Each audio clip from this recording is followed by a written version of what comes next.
Now, it used to be that Darktron happened a bunch of times, sometimes once a week. Nowadays, it's just once in a while or something new happens, and today's a pretty special exception. Darktron presents the myth, the legend, the world maker, the author, Frank Herbert. Frank Patrick Herbert Jr. was born to Frank Patrick Herbert Sr., obviously, and Eileen McCarthy Herbert on October 8th of 1920. As a kid, he was a very, very avid... He was a very, very avid reader, as shown here, of course. And when he was 5 years old, he could read most of the newspaper.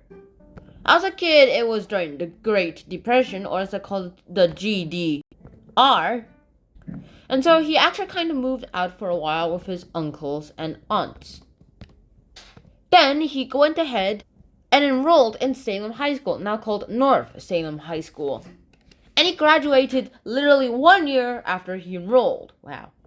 And then, in 1939, he went ahead and lied about his age. He was 19, but he said he was 20 years old, just to get his first job at the Glendale Star, which somehow still exists. Later, he transferred to the Oregon Statesman, now called the Statesman Journal, and he started going ahead and started reading a bunch of sci-fi, which is a lot. And he himself said that he was always passionate about sci-fi and how all this actually works out too. Frank Herbert himself was actually just an avid reader of the books, and he loved writing things. He loved writing them for passion, and also he reported pretty well too. I've read some of his original articles and they were pretty good. You might be surprised how a 12-year-old does all this, and mainly out of enforcement, but mostly bit of enforcement, but mostly out of passion. So that works out. And how did he get into sci-fi? Well, his first sci-fi novel was called Looking for Something. And then he went ahead and wrote his most acclaiming series. You might know it as... Hold up, there's much more to actually talk about. Now, Frank Herbert himself actually said this himself, and sci-fi itself is a great genre. He himself haven't actually wrote any science fiction, as he and his friends called skiffy. However, some of his Arab friends just called it religious fiction, like religious commentaries, not actual science fiction. You might know what book I'm talking about, but I'm still kind of not talking about it yet. And lots of people actually kind of agree, but Looking for Something is one of his first debuts, and it made the front cover of a magazine. You know what I'm talking about? Dune. Now, you might have actually noticed me making videos about Dune. Some banana guy comment, some banana5, whatever his username was, for some reason deleted that comment, wrote a comment about me being one of the smartest person ever. Thank you. I forgot your username. Why did you delete that comment? So it was pretty good. Thankful. That works out, and literally everything seems to happen too. Why do I always say that? I don't know, but it just works out. So he wrote Dune #1, and that was actually split into 3 parts. And no, I'm not talking about these 3 books. I'm talking about this book turned into 1, 2, 3 books, which is why when I summarize this darn book, it was split into 3 videos, with 1 extra for the review. However, recently when I went ahead and summarized this, it was in 1 video, because literally the whole book was like not even 3/4 the length of this book. Surprisingly, this book was published by a company that was mainly known for publishing car magazines, mainly automobile repairs. And about a decade before that, he married this woman in 1939, and her name's Flora Lillian Parkinson. Yes, you heard me right. Also, I'm not really sure this is that Flora Lillian Parkinson, because it does not say anything about it. He divorced her after having a daughter called Penelope in 1943, and then he remarried. And let me talk about these books a bit. Now, Dune #1 was an instant hit. You know what? I'm gonna switch colors.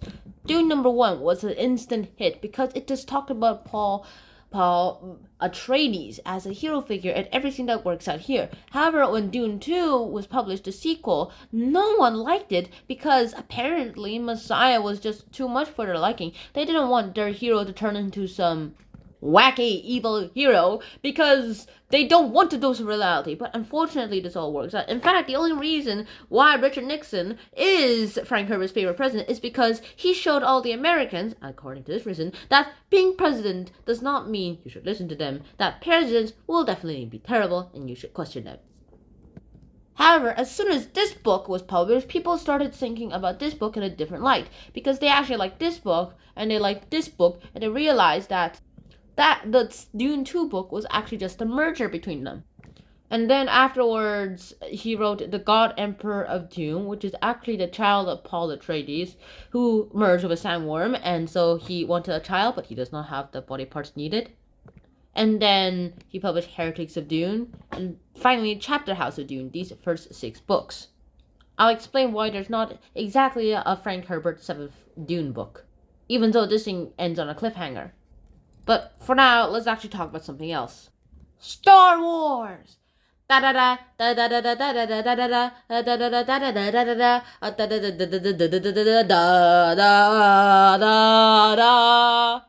lot of people actually just called it a Dune ripoff, but to be honest, there's a bunch of similarities.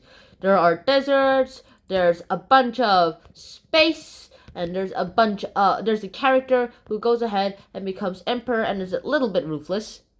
But that works out too.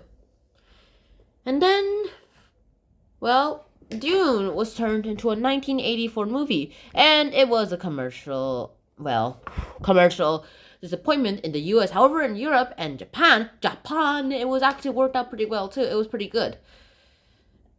To be honest, I've never watched it, but at least it includes some non-human-like people. And then, of course, we got these new movies. The Dune 1, Part 1 movie from 2021, where apparently, sadly enough, Zendaya only appears in, visions. Oh, and only has a pretty big role at the end. And this year, 2024, Dune 2 was released, and that was awesome. For some reason, I watched the whole movie in Spanish subtitles for some reason. So I had a hard time understanding the Freeman! Hey, at least both of them got a role now. And Frank Herbert was writing Dune 7, and then he died on February 11th of 1986 at the age of 65. And we'll never know what Dune 6, Dune Chapter House's ending would have been like. Except Frank Herbert's son, Brian Herbert, teamed up with a fellow author, Kevin J. Anderson, to go ahead and write 17 additional Dune books about the histories, the stories, the in-between stories, the prequels, the sequels, the official Dune 7 that was never released books. Dune continued, and I'm pretty sure it still continues. And the one called The Road to Dune was actually started by Frank Herbert, and that one involves the novel Spice Planet. However, it was unfinished, so Brian Herbert and Kevin J. Anderson just finished it for him.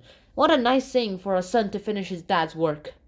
And that's it. Brian Herbert is still alive today, so I'm pretty sure he's writing something Dune related. He probably loved his dad's the adaptations of his dad's novels.